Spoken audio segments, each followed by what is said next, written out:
Catus Maximus here. Let me get a little zoom out. This is a clever cutter. These thousands of these have been sold. This is one of those as seen on TV items. But there is a curiosity about this, and I don't know if the patent was challenged, and because it's not particularly unique. These things are advertised as food choppers just to be a little bit safer. You know, you take in your food and just go chop, chop, chop. That's kind of the idea. What I was noticing is that I actually found a couple of these, as obviously that one didn't work out so well, but this one, I thought, why on earth is there such a performance difference when both of these are basically brand new? The blades seem essentially brand new. And then I started looking, and I was like, well, this is a Clever Cutter Pro.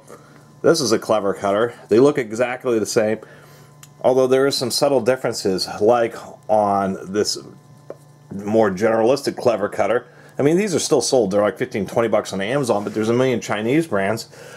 But on the Clever Cutter Pro, they actually show a design patent, which appears to be valid for one more year, 2003. John Ronan patented these things. But I was noticing that there is a difference between these two, particularly in the molding.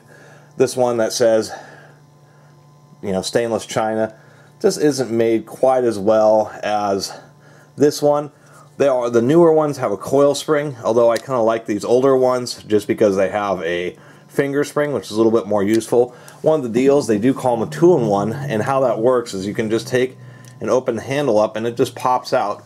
It is big, and you know, it doesn't ding up the blade too bad, because when you're putting it in and out, the blade's hitting the plastic right there. And so you can just take this out and use it as a kitchen knife, attempt to sharpen it, although sharpening one of these is very difficult because you have to have that blade, you have to sharpen it perfectly straight, no waviness or anything, or it won't chop properly. But the idea is you can use it as a knife, or just as I showed, you can use it as kind of a hand vegetable chopper. And it was kind of the deal was to be safety.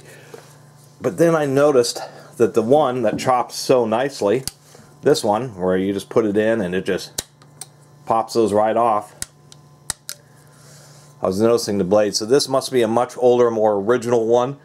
John Ronan invented this. I'm trying to get, there we go. So we have, like, you know, it's kind of interesting. It's like a chef with a chef hat holding something. I don't even know. It says Ronan.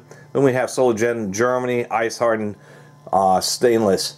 So this has a premium German blade on it. And guess what? It works a lot better than the Chinese ones.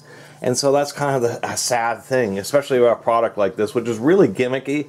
But I can see why it sold it, because a lot of people, I could assume, really could use something like this, just because it is a little safer. And when you're chopping vegetables, you know, I mean, people just use a, you know, chopping action with a knife or going back and forth. But for something like this, you can just be over the top of a salad and just chop up your carrots or cucumbers, any of that type of stuff. And it does kind of make it a more simple operation, a little bit safer, because you might hit the side of this. But the sad thing is that there's a million knockoffs of it, and the cutting action just, hey, I'm sure it's just fine for vegetables, that's why they can get away with it. But the product, it's one of those many products when the earlier they are, and when you actually get the original ones, like this case, the original German ice hardened blade, it actually works a lot better than the Chinese knockoffs. And so, kind of a little video just about that. And the fact that I went on the Amazon, there's thousands of reviews of these things, much less how many, there probably tens of thousands have been sold. Even though it's a seen on TV item, it's actually seems like a reasonably decent idea.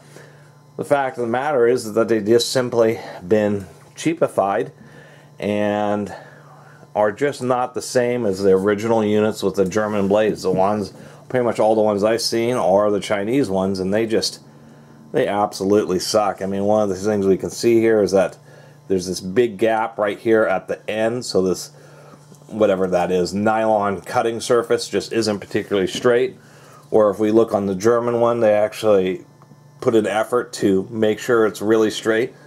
And so the ones that you're going to be getting just aren't going to work that great. Obviously, a gap like that you can see through there isn't going to make a total cut. And there's many foods, celery and stuff, where you're going to be cutting and it's going to be held together by the little strings. causing you a lot of frustration. So I just wanted to do a little video where one of these types of tools actually seems like a good idea, but only when it really is well made, with a careful attention to making sure that they have real nice straight cutting surfaces and a high quality and sharp blade. Anyway, I really appreciate everybody who's been watching and subscribing, and if you haven't subscribed, please do. Till next time, Catus Maximus out.